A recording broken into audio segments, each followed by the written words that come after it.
Hey guys, I'm Jackie Brubaker, your host of That Girl, the podcast.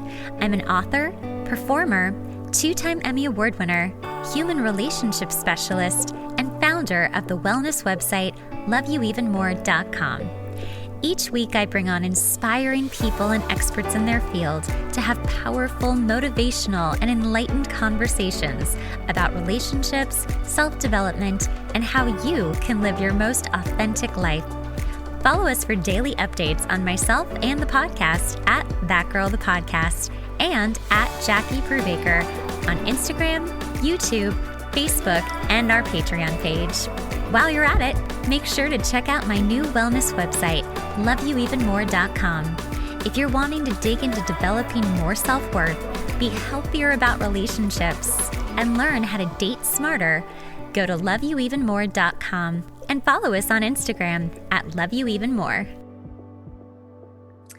Welcome, Janice Formichella, to That Girl, the podcast. I am so happy to have you. She is the host of the podcast, The X-Files, and we are going to talk about taking time after a breakup to heal and how empowering it can be and how it can really set you up for your next relationship. So welcome, Janice. Thank you so much for having me, Jackie. Happy New Year to you and to everyone listening. I'm ready to definitely make it a magical 2022.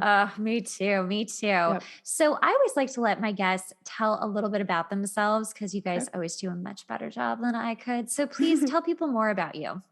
Sure. Thank you so much again for having me. My name is Janice Formichella, and as you said, I am the co-host of the X-Files podcast, which is a podcast about breakups, broken hearts, and moving on. And additionally, I'm also a breakup and dating coach. Been doing that for a while, and we are now, we just got to our 1-year mark with the podcast, which has me too. I just celebrated my first year on January 1st. Ours was, I think, the 3rd of January. I believe. Happy anniversary. Thank you. You too. It has been such a wonderful journey, and the show has been such a success. And I think it was only about a week or two after we started dropping episodes that we started getting DMs from people all over the world about how much it was helping. And, that's been really amazing for me, is just knowing the impact that we have. Cool. That's so cool. Well, let's get into it. Let's talk about breaking up. And, at different ages, it feels different too. It's just a different kind of thing. But breakups are hard, whether you have done them or someone has broken up with you. But I think, there's such a to get over someone, you should get under someone. And, sometimes that can be true. I'm not going to lie. But real healing does take time. And you are the authority on this. So tell people all kinds of things. Just go for it. Just talk. Yeah, sure. So part of my approach is definitely using your breakup as an opportunity for a brand new beginning, using your breakup as an opportunity to self-reflect, to think about what you want out of life, to change course if you need to think about your relationship patterns, and to start fresh. And so my approach as a breakup coach, and certainly anyone who listens to X-Files will know that I think that there is so much that can come from learning how to enjoy being single, learning how to make the most of this time, learning how to be your own best friend, your own soulmate, and to designing, a single life that is fulfilling and sexy and satisfying before you think about, getting out there again. Yeah. And I think one of the most common misperceptions about breakups is that when you are able to start dating again and enjoy dating again, that means that you're over your ex. And and that's not how I go about it at all. I believe, you're over it when you just look around and say how satisfied and happy you are with your life and how much you love yourself. Yeah. And I encourage people to learn how to spend lots of time on your own and to use solo time as kind of a bit of a superpower is what Absolutely. I like to say. Do you think that when you are dating someone else Mhm. and you're just not, even thinking about your ex, all of the stuff, do you think that once that you can actually find compassion for your ex, especially if they've really wronged you? That is a good question. Look, I think in that specific case, I would have to probably know more about it. Sure. Yeah. There is a lot of blanket breakup advice that I definitely adhere to. I'm a big no contact person, all of that, mindfulness, new routines. But I think as far as if having compassion for your ex is an indication, look, that I think that's going to be different for everyone. I happen to be a domestic violence survivor. And I would say, for myself, I feel more empowered not thinking about my situation that way. So for some people, yes, that might be a good indication of moving on and something that's going to help you heal. And for others, possibly not. I agree with that completely too. I, dated someone for 4 years, and it was just a very like random relationship. It was definitely the outlier in all the other serious relationships. And because it was such an outlier and it was so different and crazy, to be honest, I actually recently did find some compassion for him in some different ways than I hadn't put together. And I know for me, I was like, oh, I get why he did certain things. But I also agree with you. Like sometimes people are just terrible people, and that's it. And that's Yes. how it is. And you don't need to feel compassion. Also, like, I think that gets into the whole like, oh, I forgive you. I was just going to say that also is different for everyone. And you got to take it case by case. Sometimes not forgiving is more empowering, whereas sometimes forgiving for you might mean that you're releasing it. For me, I would say there are some situations in my life where I don't necessarily feel like I have forgiveness in my heart for the person, but that doesn't mean that I dwell on it. It doesn't mean that it still affects me. I think for some people you can release it without having to say that you necessarily have forgiveness. But again, different for everyone. Absolutely. And I think that one of the main things that I see as a breakup coach and as X-Files co-host is so many people staying in really bad cycles with their ex because of this whole, I feel bad for them. They didn't realize I want to be a nice person, and continuing to stay engaged and interacting with the ex possibly because of this compassion story. So, which so I think you need to put yourself first at this point. Now that you're not together anymore, it's really time to start thinking about what's going to serve you more than what's going to serve the person you're not with and probably have harsh feelings toward. Oh, well, that is such a huge jumping off point. So, I feel the same way. Like people absolutely stay in relationships too long because they keep giving them second chances. But once the breakup happens, like I really do believe that if someone has broken up with you or you have broken up with them or mutual, it broke up for a reason. And that is a blanket statement, but it's true. It really is true. Like if we would all look at the beginning of when we were dating that person and really notice even the pink flags, like just notice the pink flags, like that's a little off. I'm going to just keep that in mind because I'm not sure what that is yet. If we would, it would save us a lot of time and energy. And I don't mean to, I think our younger generation is coming up and learning so much faster than my generation ever did. So I don't want to be like, oh, well, you're younger and you just don't know better. But when you are young, you are trying these things out for the first time. You're having these relationships for the first time. And sometimes you just don't know. Like you can hear all the great advice, but sometimes you need to kind of go through the experiences to be like, oh, now I get what that means. I don't want to discount anyone who's younger, who's listening, but sometimes it's like, there's a reason, and just pay attention to that breakup or pay attention to those red flags or pink flags, because usually that's why you break up in the end is those things. Yes, and that's also another kind of fundamental part of my approach to breakups is relationships always always end because they weren't working in some regard, and give me any breakup and I will pinpoint why it wasn't working. And the fact that you're not together anymore means that it wasn't working. If, relationships that are working, the people stay together and they work whatever it is out. And, I think sometimes there's not necessarily red flags. I would say a lot of time, yes, I'm shocked to hear the things that people overlook. But there's also just the mere fact that people grow apart, people change. And look, this honeymoon period thing is real. And sometimes relationships might be working in the beginning, but that doesn't mean, you're going to stay together 10 years or married for a lifetime.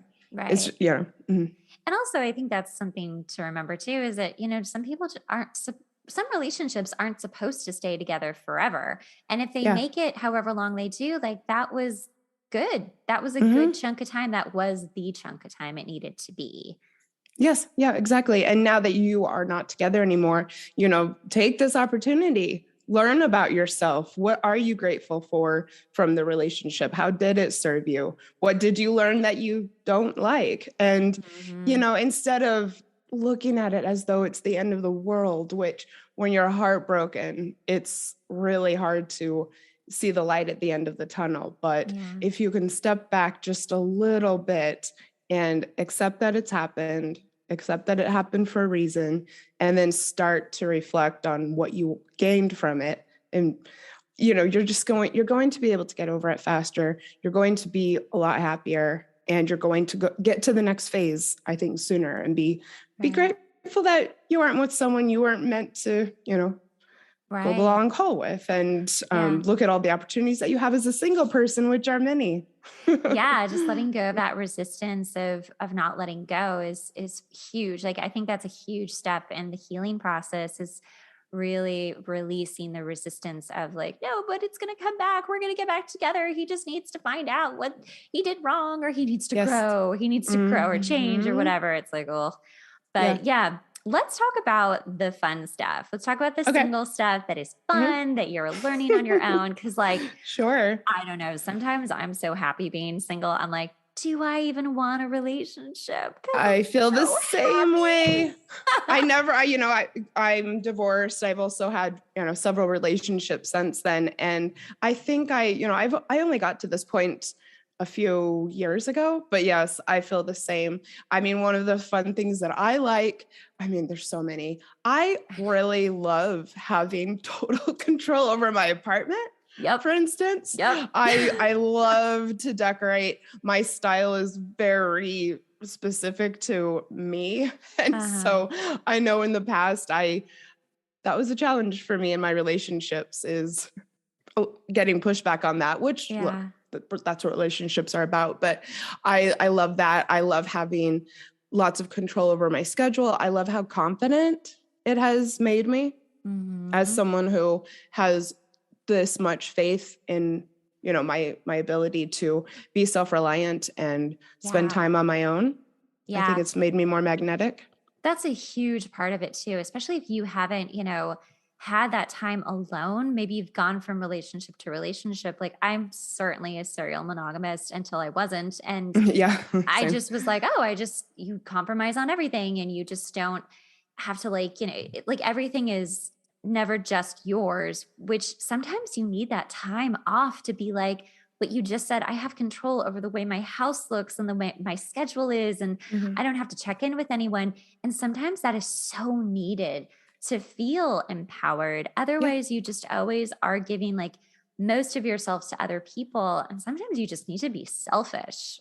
Yes, absolutely. And for people who do want to date and want partnership, when you are dating to fill this void that you have in your life, because you can't even go a weekend alone, or you can't fathom taking yourself out on a date, which I'm a big sexy solo date night person. We can talk about that.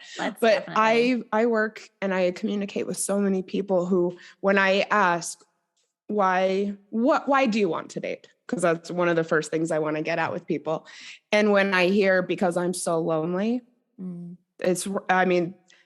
going out into the world with that type of energy is not going to attract the same type of energy and the same type of person when you're just saying, oh, I think it would be fun and I just kind of want to see what happens. And either way, I know I'm going to be okay. That type of confidence is so electric and people are so drawn to it, which I know from personal experience. I have people approach me asking to meet me because they've just noticed that I have good energy. Yeah. Oh, that's so true. I mean, people feel it. I mean, it's like instinctual. It's almost like animalistic. Like you do want to be with someone whose energy is just like shining and bright and confident. You're like, ooh, I want some of that. Yes. But when you're not, like, nobody wants to go towards like the little like scared, person in the corner. Like no one wants to go over there, which it's for good reason, unless you're a predator. So let's just keep that in mind, kids. Well, and that's the thing too, when you're going out there and dating because you feel lonely, that is when you ignore the red flags because you want so desperately to find someone who you might want to be with that you will look away from lots of things that might not, serve you, might not serve the relationship long term. I know also from personal experience. Same. I mean, I got into that last strange relationship because I had been single for a while and everyone's like, just please date someone, like get in a relationship again. And I was like, but I'm good. Like I'm happy, but I felt really pressured. And I think a lot of, parents, grandparents, friends are just like, get in a relationship so you make us feel better about you. It's like, no. Totally. No. So if you are pressured to get into a relationship, especially when it looks like great on paper, which is exactly what I did. It was a great on paper sort of situation, but it was a crazy relationship because it was not the right person and they had some issues. And it's like, I wish that I never, it's not that I wish that I hadn't have had that relationship. I'm glad I did, but it was a hard one. And I learned a lot, which is great. And there's lots of lessons, but there's always that part of you that's like, geez, I wish I hadn't gone so out of what was working for me or what my instincts were telling me with this person or with myself. Like, my God, please listen to your gut, you girls, guys, whoever is listening, like, please listen to your gut. If something just feels like you're forcing it or it just feels off, or you're like, oh no, I'm just scared. No, you're not. You're scared, but not for the reasons you think you're scared. Yep. This is also why we need to slow down when we're dating. And that's another core philosophy or core part of my philosophy is it doesn't matter how much you click with someone, you have to take it slow. People are putting on a little bit of a front when they're dating. We all are. And so it really behooves us to take our time and, don't get into, I always tell people, if you've just started dating this person and you're already like hanging out and watching TV every night, you've skipped a lot of steps. And, we need time to reflect in between dates. We need time to get to know the person in lots of different types of settings. We need time to learn so many things before we get to the point where we feel committed. Yeah. Let's talk about sexy solo dates. Yeah. I want to talk about that. This is a really important part of my life. And it's also something that I bring into my coaching practice. So a lot of the time when I first start working with someone, I'll have them do this and they have to send me selfies whilst they're doing it. Aww. And so I came up with this, and I'm sure I'm not not the first person to do this, but I established it or implemented it into my life about 4 years ago. And that is because I am a pretty classic extrovert, but I was in a situation living overseas where I had been living in Australia for several years and I was looking to get residency there. So that's this whole crazy process that I would never advise anyone to do because it's so, it's very unsettling and there's lots of, it creates a control over your life that I wouldn't advise anyone to put in the hands of other people. Mm-hmm. And one thing in my situation was that I was going to get the special type of visa. But after I applied for it, I actually had to leave Australia whilst I waited for it to get approved. Mm-hmm. So what I did was I went from Australia to live in Bali while I waited. Oh, amazing. Yeah. It was amazing. And it ended up being a great opportunity for me in so many ways. But it was also in the beginning really scary because I didn't know anyone there. I was removed from my support network, my social circle, which was very important to me at the time. Mm-hmm. And also I had no idea what was going to happen. They say, you could get approved as soon as 1 week, Mm-hmm. or it could take a year. Wow. So to just be over there it was terrifying at first for me. And, I had a friend who had never been to Bali before. She went over with me, stayed a week, and we had had a lovely time. But the day she left, I cried like I'd never cried before, just the unknowing of it. And so for the first 2 months, I did probably everything that I would now advise someone in my situation to not do. Poor me, crying to my friends. This isn't fair. I didn't make the most of it at all. Mm-hmm. And then, and after 2 months, I just started realizing I've got to take more control over this situation. Yeah. I don't want to live this way. And I happened to have some women who were staying in the same villa as me who were really into law of attraction. Mm-hmm. And they started really lovingly pointing out to me just some of the ways that I would talk about my situation and helping me reframe it. And, I love LOA and just the way that it kind of builds on itself. Yeah. So slowly I started, shifting gears mentally. Uh-huh. But still, once I would get to a Friday, it was so difficult for me as someone who was just used to going out all the time, used to having people around me from Friday at 3 to, Sunday. I would get this dread. And that was something that I realized I needed to turn around. What do you do with law of attraction? You create, the setting that you want. Mm-hmm. And so, whereas before I would just stay home and feel sorry for myself and get people on the phone, I started getting dressed up, making plans, going out to restaurants, even making reservations in some cases. And I immediately started calling it my sexy solo date night. And I would take photos. I've always been a big Instagram person. And I was the annoying person posting, selfies of my friends every weekend on Facebook. And I started doing that with just myself. And of all the things I did, that was definitely one of the most significant. I started looking forward to it. Yeah. I had great times doing it. I sometimes even had to save up because I was on a tight financial situation. Right. It's kind of hard to work from Bali. So I would even, put money aside during the week to be able to do it. Oh, I love and that. Things really turned around for me big time. And I just became so confident and comfortable doing this on my own. That I became a happier person. I started manifesting things a lot easier. What were you and the last manifesting? 2 months being over there were great. Awesome. But what were you manifesting? Well, like for instance, getting the visa approved. And I ended up at the time, getting everything that it was that I wanted, which was great. So a little bit more to the story though.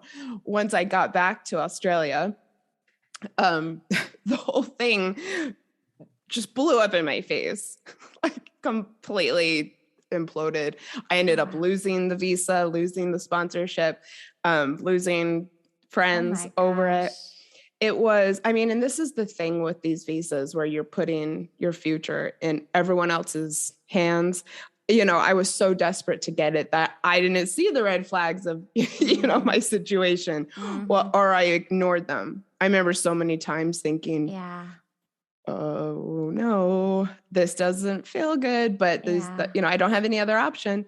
And so at this point, I'm also a few years from leaving my domestic violence situation. And I just thought to myself, I looked around and I said, you're just creating so much chaos in your life constantly. You're now left again without nothing. And I thought back to my time in Bali and how I had kind of decided to do this happy solo thing for a while. And I for the next few months, I didn't see anyone. I got a house sit near the beach. And I just thought to myself, I've got to figure my life out. And so now I'm going to actually choose not to be around people for a while. Right. So when you were so you've been through this whole like, okay, I'm an extrovert. I need to go out, but like now I'm just going to take myself out, which is very empowering. Some of my best dates have been by myself. Like there was one in Chicago and I loved every minute of it. I was like, this is a great day. This is great. But so then you finally come back and now you have all this time to just be with yourself. And I would imagine you're not as like, anxiety ridden with it. You're more like, okay, I'm ready to be by myself. So, oh yes, completely. I could see that was probably going to be the key to finally gaining control of my life once and for all. And after that, everything in my life has fallen into place. I now have, greatest success of my life. I came back to the States, and started from scratch, not knowing anybody here. And being self-reliant was why I was able to make it happen. And I don't have any anxiety about being alone on a Friday night. So when people are at home and maybe they're extroverts as well, but they're just thinking, oh my gosh, it's so hard to be alone. Like, can't I just like go on an app and like find a date or whatever, like the better than nothing date, or settle for someone who's like better than nothing as my next boyfriend or girlfriend? What suggestions, like what advice would you give them to stay single and like enjoy that time by yourself? Because I think some people might be wondering like, why would I want to spend time with myself if I'm lonely, or like, what's going to make this worthwhile for me? Well, you would have to get used to it.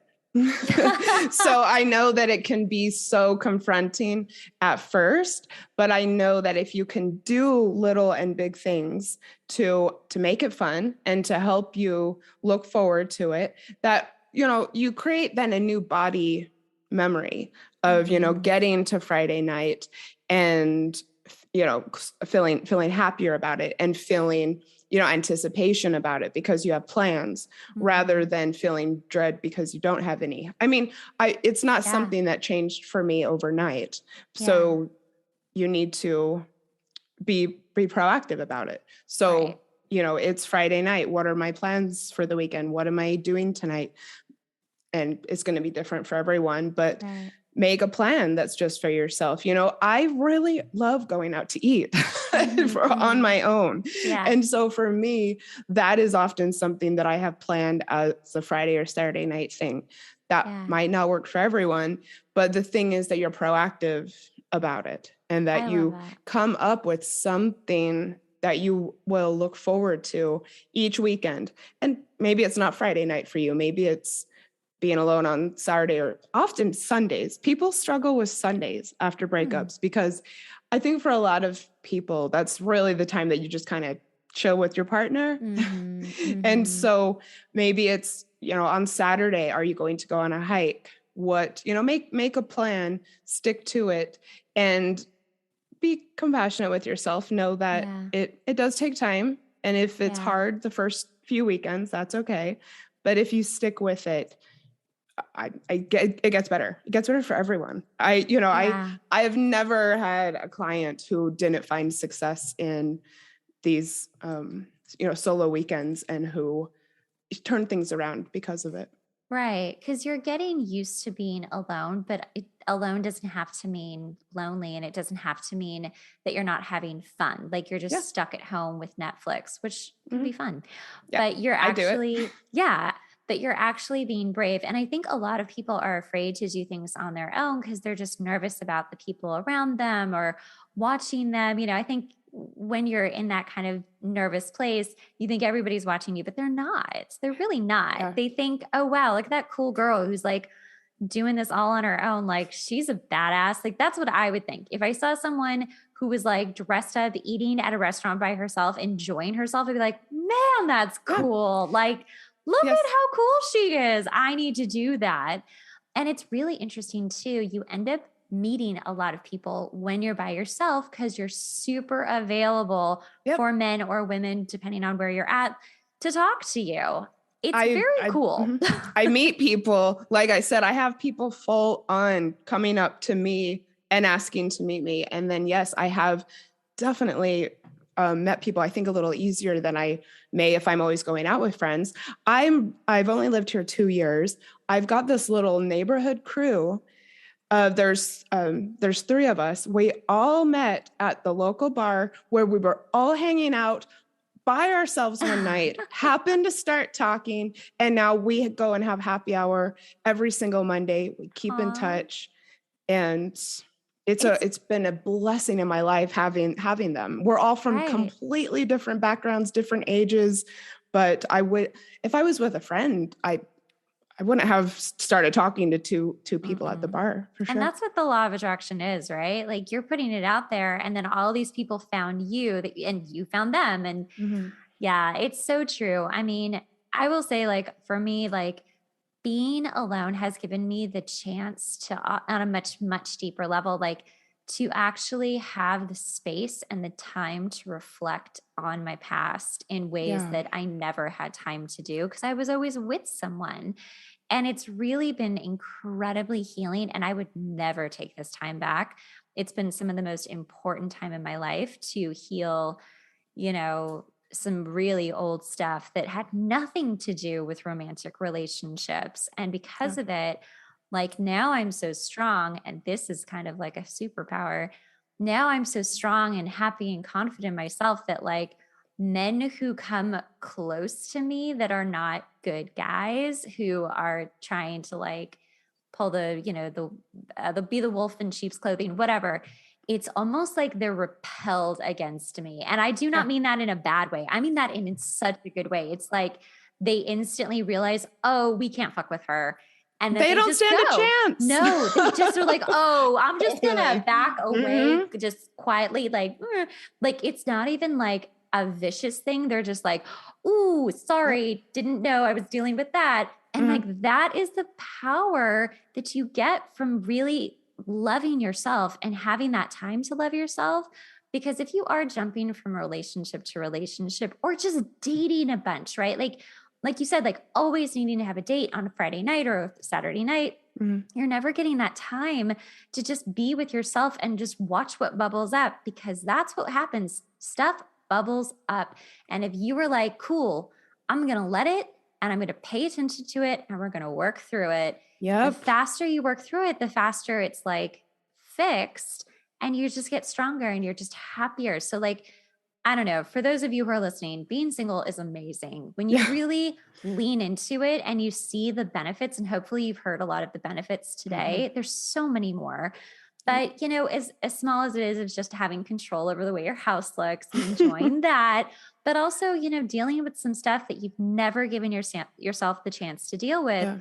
It is the most magical time. And like, I'm definitely ready to like find my partner, but I'm not like desperately looking for frazzled and frantic about it. Yeah. I'm just like, it's cool. He'll find me when it's time. Yeah, it's true. And I'm not going to go chase because, as you know, with the law of attraction, it's not about chasing. It's about attracting, right? Yeah. You're just like, cool, this is what I'm looking for. This is what I'm radiating. This will find me when it's time. And whether you subscribe to that or not, for listeners, it's just a matter of, are you attracting like-minded people? And if you aren't, you'll feel it, you'll see it. And those people will repel against you. They will be like, nope, sorry. And making your life happy, whether you're with a partner or not.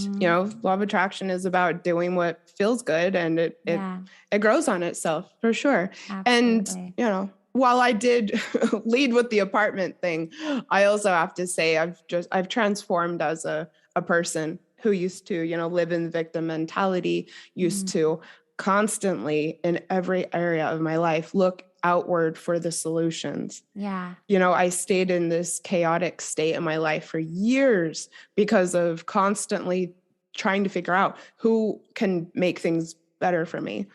And learning when I had all this alone time, I did start doing things like taking walks and started thinking about the responsibility that only I have for my situation. And that is ultimately what allowed me to transform things. And so I think anything that you have a little bit of a struggle with, if you can use your single time to work through it, then you're going to, just transform everything in your life. Because the most important relationship is with yourself, You're the only one who's going to always be there, regardless of if you get into another relationship soon and how, regardless of how great it is. Yeah. Still not guaranteed, but you're, you're guaranteed to be there for yourself. Right. Absolutely. Well, Janice, it's been so lovely talking to you. Tell people how they can find you. Thank you so much. Well, I would love to direct everyone to X-Files podcast. And that is X with an EX, like X's. And it's files with a PH. So for anyone who knows about language, it's ex-lovers. So please come and check out X-Files podcast. My co-host and I are doing really cool things.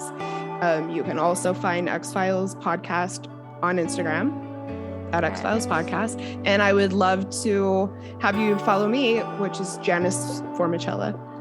I'm assuming you can link in the show notes. Okay, because I know a couple people out there are wondering how you spell Formichella, but it's actually spelled as it sounds. But Awesome. Well, thank you so much, Janice. Everybody go subscribe to X-Files and go follow her.